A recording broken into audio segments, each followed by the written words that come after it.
인생성형가 정영기입니다. 이제 인생성형가가 무엇을 하는가 몇 번 들어본 사람은 알 겁니다.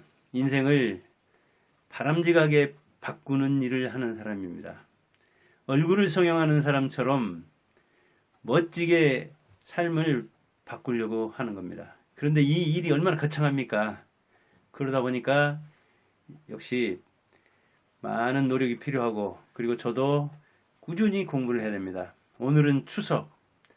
추석 역시 인생에서 매우 중요한 역할을 합니다. 관혼상제. 이게 인생의 생애주기죠. 그런데 생애주기 중에서 장례와 이 제사 매우 중시했습니다. 조선시대 때는 특히. 지금도 그러죠. 그런데 추석은 차례를 지내면서 제사 의미를 지니고 있잖아요. 죽은 자의 날이죠. 설날이 산자의 날이라면. 그래서 오늘 이 중요한 시간을 맞이해서 추석의 어제와 오늘 그 문제를 한번 생각해 보겠습니다.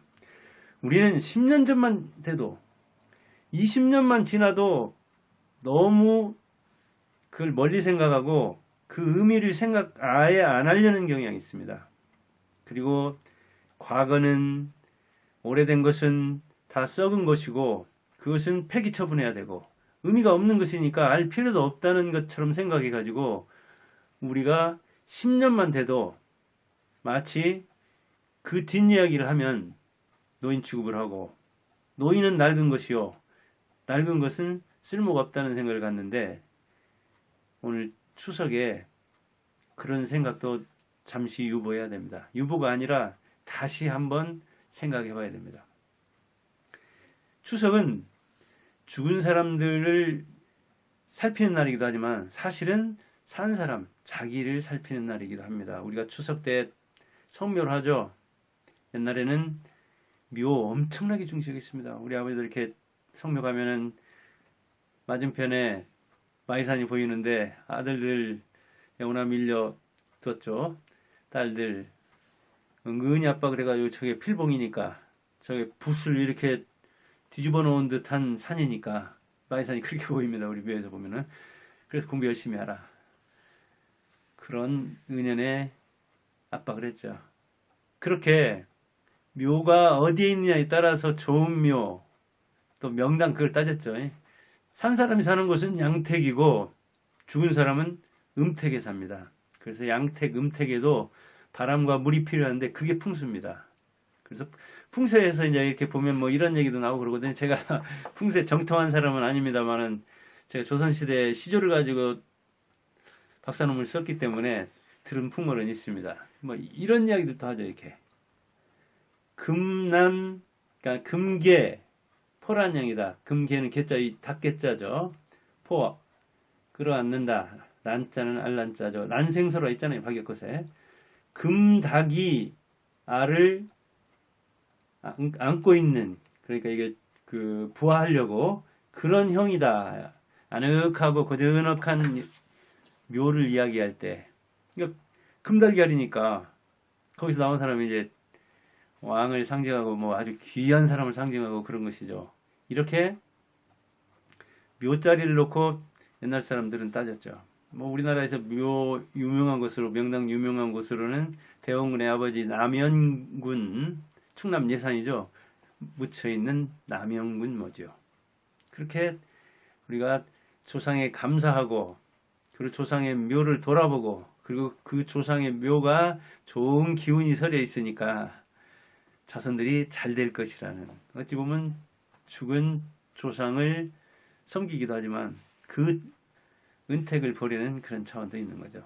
아무튼 옛날 사람들은 그렇게 죽은 사람이 다스린다고 할 정도로, 죽은 사람이 먹여 살린다고 할 정도로 죽은 사람에게 지성을 드렸죠. 지금도 보면 어떤 사람은 뭐 1년에 제사를 10번 지내느니, 제사 때문에 못 살겠다느니, 오죽 힘들면 그 가난한 시절에도 제사는 풍성하게 지내야 하니까 없는 집 제사 돌아오듯 하다 하는 속담이 생겼겠습니까? 죽은 사람 때문에 산 사람이 못 살겠다는 이야기가 그래서 나온 거죠. 그러나 오늘날은 이제 그러지 않죠.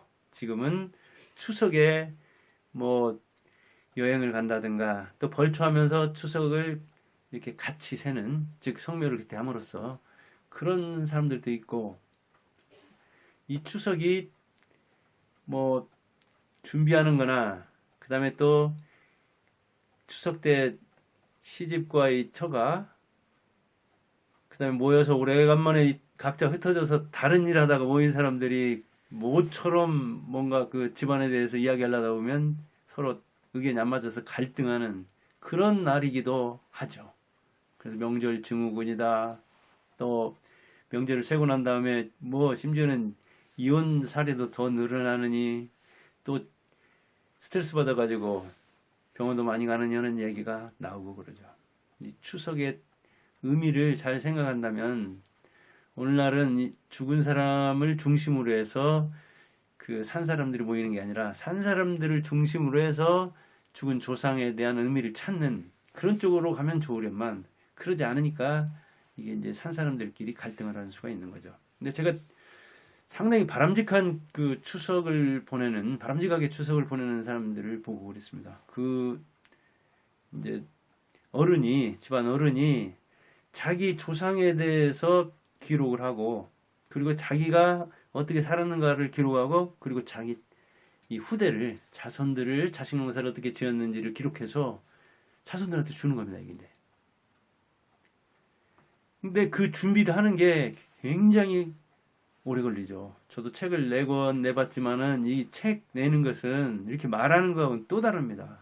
정말 신중하게 써야 되고, 그리고 그 원고에서부터 시작해서 마지막 탈고까지 고치고 또 고쳐야 되죠. 그리고 책 내는 그 과정에서도 또 여러 번 교정을 봐야 되죠. 그래서 저 첫 책 내는 데만 무려 한 5년 정도가 걸렸습니다. 1, 2년이면 뚝딱 낼 줄 알았더니 그렇게 되지 않더라고요.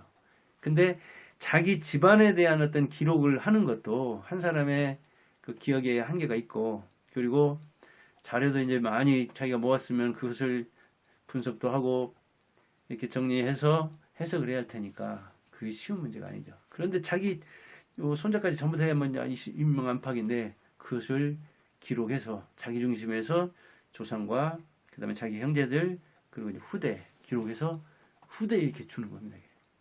자식들과 손자들한테. 유대인들이 그런 기록 정신을 가지고 있는데, 그리고 한중일 이 중에서도 이게 일본이나 중국은 그런 기록 정신이 뛰어납니다. 우리나라는 제가 고전문학 전공했지만 기록 정신이 뛰어나지 않아가지고 사실은 기록이 일본이나 중국에 비해서 빈약합니다. 그래서 오죽하면 우리 유명한 그 공무도화가라는 게 있죠. 공무인. 그것도 조선 이렇게 진작 그래 나오죠. 조선 사람이라고 하는데 중국에는 조선이라는 지명이 지을비하게 있습니다. 그래서 중국 문학사에 보면 거기에 실려 있습니다. 그게 공무도가 이마 금을 건너지 마오 하는 그거예요. 우리가 기록 정신이 없다 보니까 옛날 그 상고시대 노래 그러는데 상고시가 몇 편 안 되는데 그 중에 하나는 이렇게 뺏기게 생겼다니까요. 중국에서는 당연히 그렇게 생각합니다. 우리는 뭐 독도 이 주권을 일본이 그렇게 이야기하는 건 하지만 이 노래 하나 빼앗기는 것은 뭐 가볍게 생각해서 그런지 모르지만 그런 문제에 삼는 사람도 없는데 동북공정하면서 역사적인 문제에서도 이렇게 침탈해 들어오지만 그 나라에서 중국에서 우리 노래 하나 빼앗아 가려고 한다니까요. 거기다 응당 그렇게 싣고 있다니까요.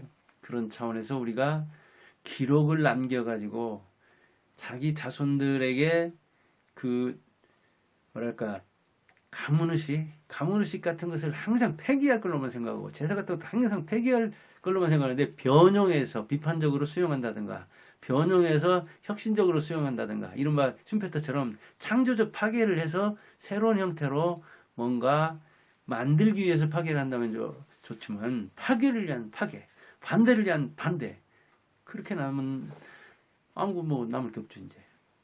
그럼 결국은 자기도 부정을 당하는 겁니다. 그런 차원에서 이 얼개를 만드는 그물을 만드는 그 어른의 그 자서전 쓰기, 가족사 쓰기는 참 대단해 보이더라고요. 어찌 보면 자손들이 또 조상에 대해서 기록할 수도 있고 그런 겁니다. 그런 차원에서 추석을 보내는 것도 참 의미가 있더라고요. 우리가 이 추석 때 그 보내는 그것을 이를테면 그 뭐 금방 유대인 얘기도 나왔지만 유대인들은 일주일에 한 번씩 이렇게 모이는 이 안식일에 엄마들 굉장히 고생합니다. 어찌 보면 정통 유대파들은 안식일에 불도 못 켤 정도라고 하니까요.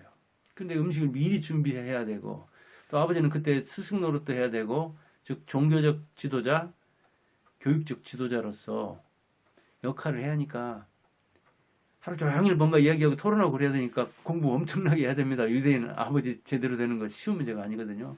그것도 역시 음식 준비하고 가족들 이렇게 먹게 하려면은 그것도 쉬운 문제가 아니잖아요. 그러니까 아버지 역할도 참 힘들고 어머니 역할도 힘들지만 그런 것을 어찌 보면 기꺼이, 이제 종교적 차원이긴 하지만, 그리고 그 민족적 차원입니다. 기꺼이 해내거든요. 그러니까 우리가 1년에 이렇게 몇 번 하는 거 어찌 보면 참 힘들 수도 있지만, 이렇게 가족들이 모여서 서로 이렇게 좀 물론 이제 협력을 해야 되죠.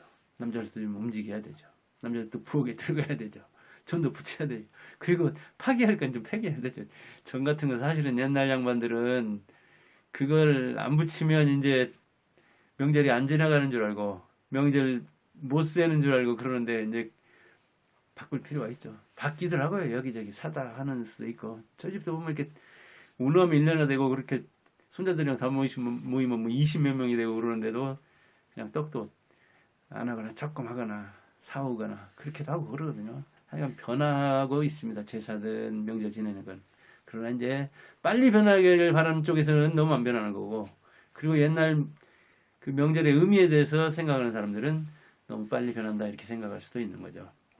이 추석의 저녁, 여러분들이 뭔가 그 의미를 찾아서 어제와 오늘의 이 변화를 좀 긍정적으로 될 수 있도록 한다면 얼마나 좋을까요? 인생도 바람직하게 성행하면 멋지게 되듯이 이 명절도 바람직하게 고친다면 우리에게, 그리고 후대에게, 그리고 우리 조상에게도 뭔가 뜻이 있을 것입니다. 그런 차원에서 오늘은 간단하게 추석의 어제와 오늘에 대해서 생각해 봤습니다. 정영기 TV의 정영기였습니다. 감사합니다.